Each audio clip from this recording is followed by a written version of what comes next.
The vast swamps and wilderness areas of the state of Florida are home to a legend. Join Team Crypto Reality as they go after the truth. Go!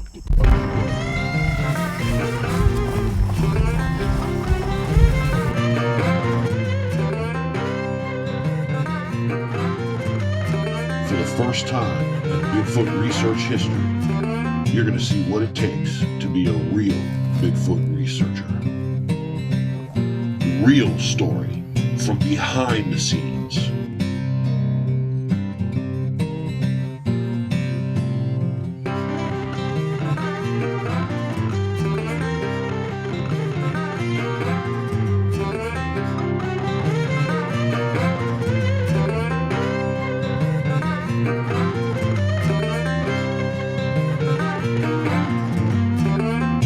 Turns out, finding Bigfoot was the easy part. The Bigfoot Researchers Journal. Seeing is believing. Today, Mark's in the studio, editing for the first film release from Crypto Reality in 5 months.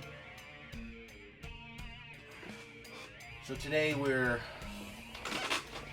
editing footage for our film release, and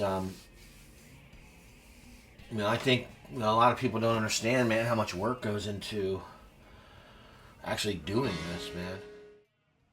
Between going into the field and conducting research and making the actual films to show what they found, Mark works between 65 and 80 hours a week.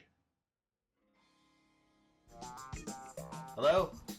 Hey, I just want to tell you, on my drive, I'm really into the good stuff that nighttime expedition we did when we played the guitar. We might have even had some of that on those glasses, because I was wearing glasses almost the whole time, and the fire made the lighting really good. And there was, I know there's some good stuff there you want to check out. The nighttime expedition?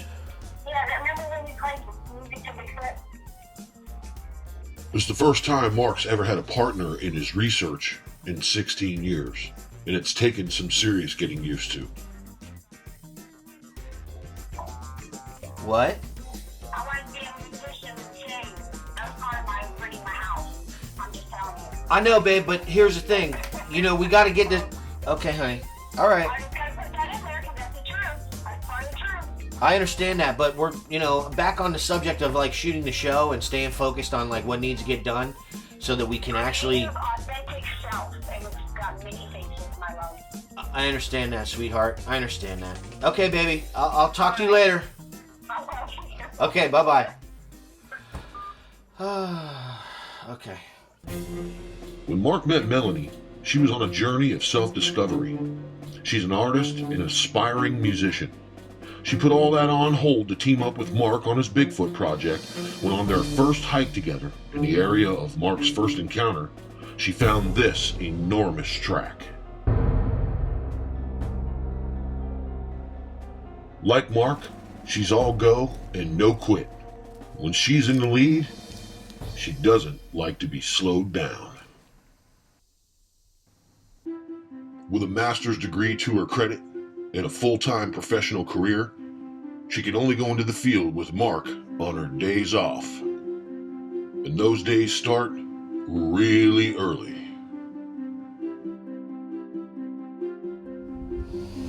Honey, time to go. But I just went to sleep, sweetie. So I should go slow.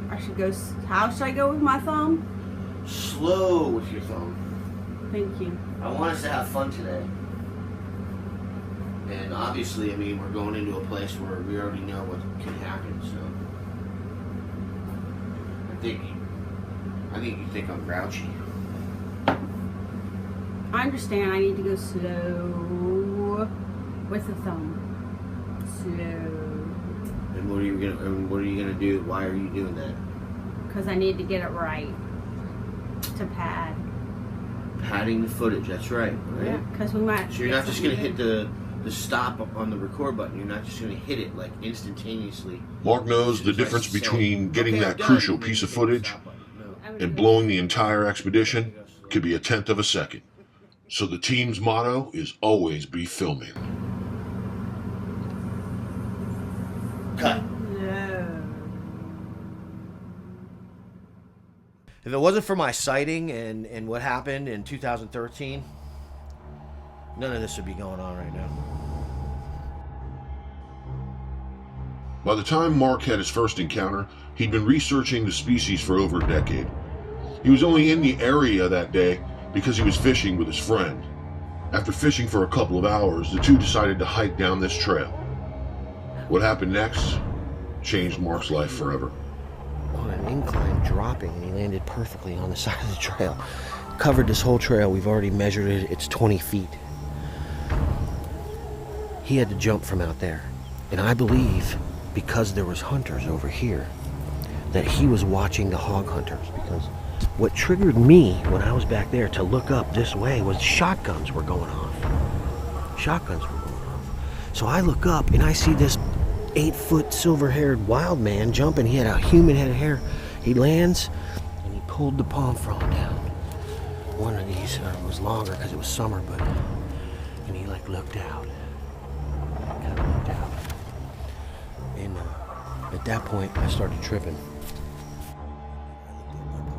The encounter changed Mark's perspective forever on what's possible on planet Earth, and is the driving force behind all Crypto Realities films and the team's mission to wake people up to the reality of the Bigfoot species. I've been training her on how to do all this for almost a year now. And I mean, it's really important that that we get the footage we need when we're in the field. I mean, you know, it's frustrating sometimes. You know, when we miss shots and stuff isn't working out because we're making, you know, simple mistakes that really they don't have to be made if we just, you know, if we stay focused. I mean, I made a lot of mistakes when I was filming, and you know, the amount of footage that we actually have of the species, with the mistakes we made and the situations we made those mistakes, we could already have concrete evidence from 4 feet away of this, of, you know, that this species is here in Florida and it's real. And I mean, we were within a couple feet, and because we weren't expecting it to start growling at us, we didn't think it was going to be there. I didn't understand what was going on because I was in a straight panic attack. You know what I mean? It was the exact panic, complete bodily panic, my whole being, that I had the first time that I got screamed at in this park where we're sitting right now.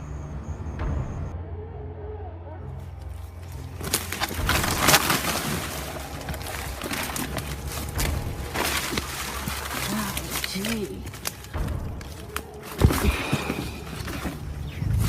Get!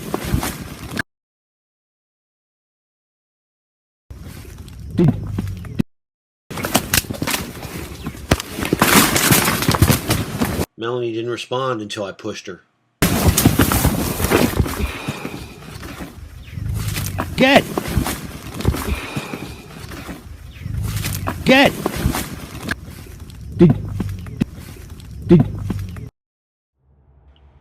The last thing that we expected was for it to be exactly where it was the night before when I got hit by a log.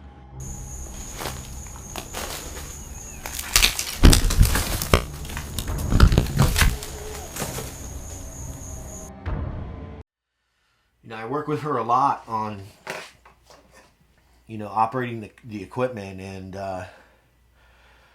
you know, she makes mistakes.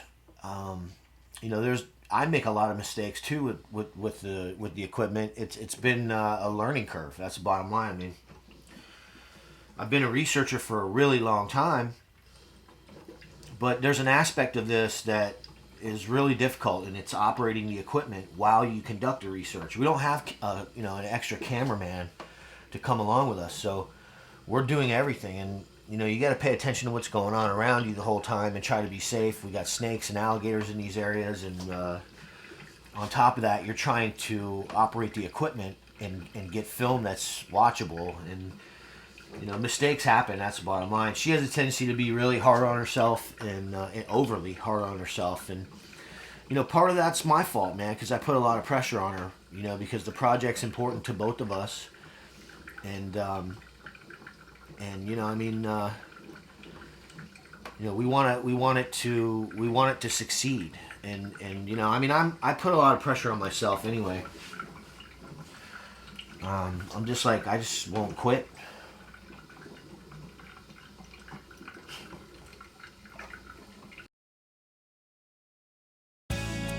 Today, Mark and Melanie are headed to the Dupuis Reserve to retrieve a game camera they've had out there for over 3 months. On the way there, they came upon a dead hog. It was a big boy. He'd obviously been hit by a semi or a large truck. He was maybe hit by a car. There's a tire. Oh yeah, definitely. Somebody lost the tire and... Yeah, came out of there. Beeline Highway is one of the most dangerous highways in the state of Florida. Runs all the way from West Palm Beach out to Lake Okeechobee. People regularly hit all kinds of wildlife on this highway. This hog was around 170 pounds. It had to damage whatever hit it. So that was pretty neat, huh? I would say I'd like to get those pictures off of my camera as soon as possible. If you think that's Why? it just freaks me out. I don't know why. The hog? The dead hog, yeah, I just don't like it. Oh, because it's a dead animal kind of thing and all Not that? really, dude. I don't know. You just don't even want to have it in your consciousness.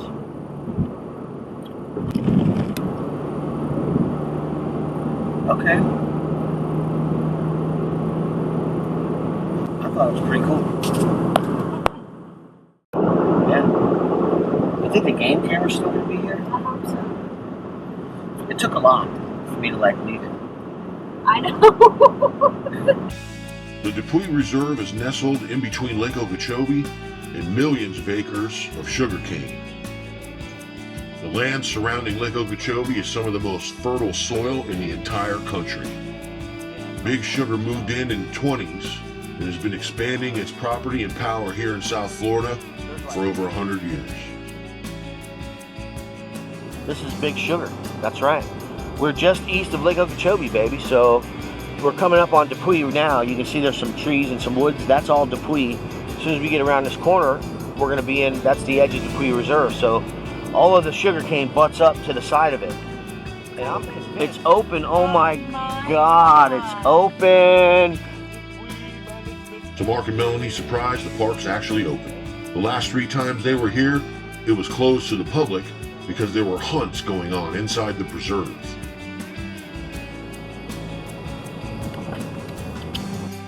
It's one of Mark's favorite spots to film alligators. Hogs are hunted all year long in Dupuis, but it's loaded with turkey and white-tailed deer as well. If it's native to Florida, it's plentiful in Dupuis, and the area has a long history of encounters and sightings of the Bigfoot species. Game cameras are made specifically to be left in wilderness areas for extended periods of time. For some reason, Mark has an aversion to leaving his anywhere, so he tries to find out-of-the-way spots where they'll be safe. It's still there. Awesome. I'm going to zoom in on it right now. Right now? Right now. So what was that noise? I don't know, but that's my game camera 3 months later.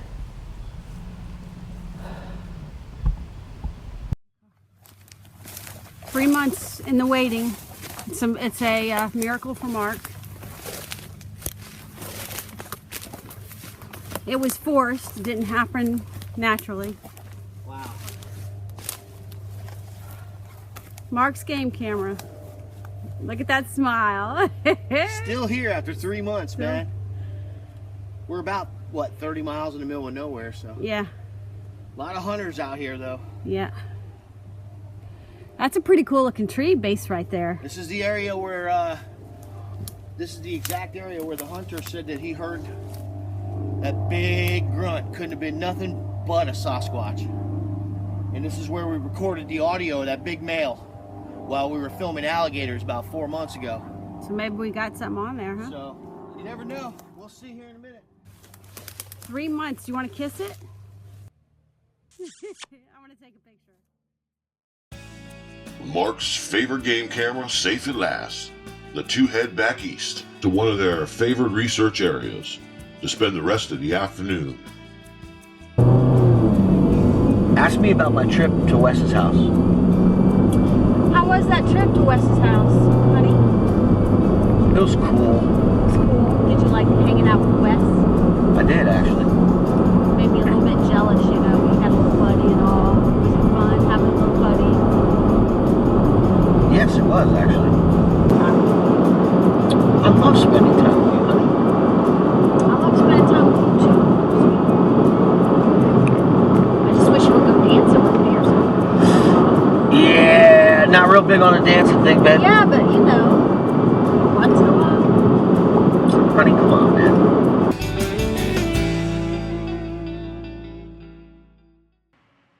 The primary research area is where they film most of the Bigfoot they catch on film. This place is off the chain. On the right. There's a huge one on the right. Yeah. I just hear him coming through the woods.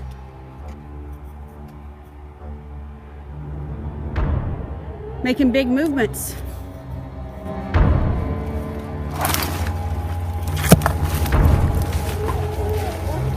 Right over here.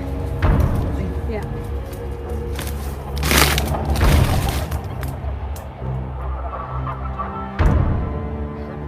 Did you get on camera? I was on, You rolling? I think.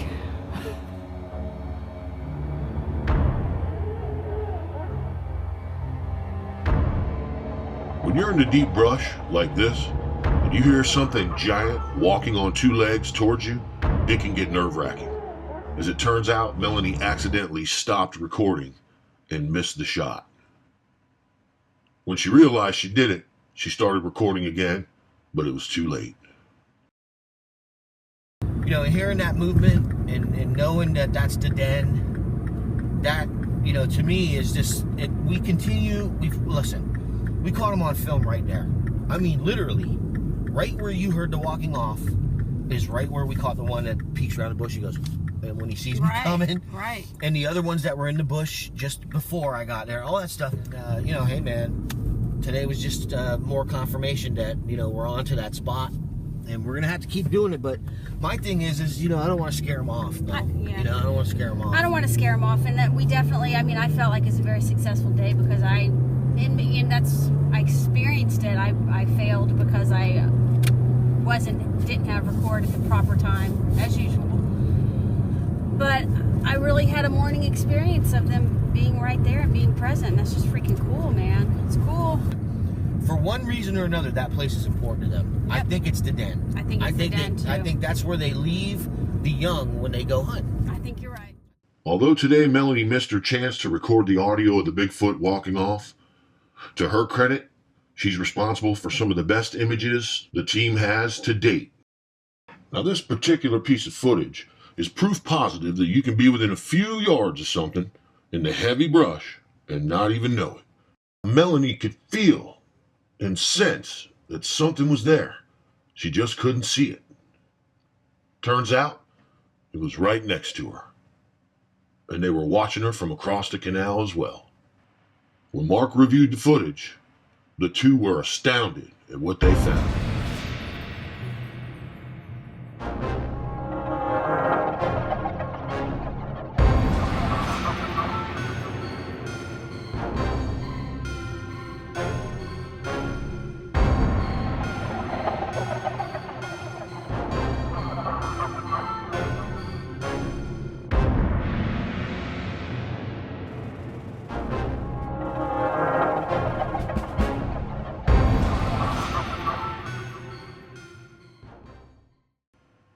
Melanie actually walks right up in front of it and squats down, with the creature directly behind her in the shadows, less than 6 feet away. Meanwhile, she keeps scanning that bank on the other side, waiting for Mark to appear. Turns out, there was a Bigfoot. You're looking at a living, archaic species of human primate.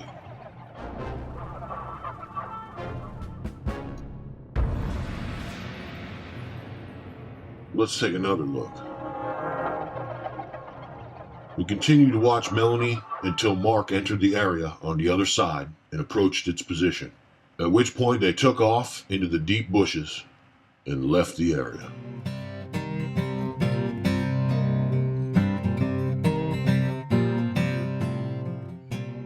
You see that? That's real. On the next episode of the Bigfoot Researchers Journal, Mark and Melanie take you into Research Area 1, documenting the first of 6 trackways they found over the course of 9 months in the area. And we'll take a listen at what's been leaving those tracks.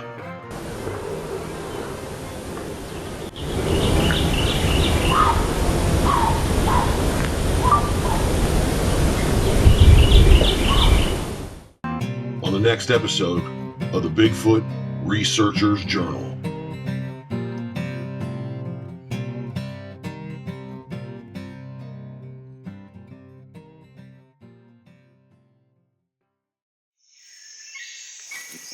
The Bigfoot Researchers Journal.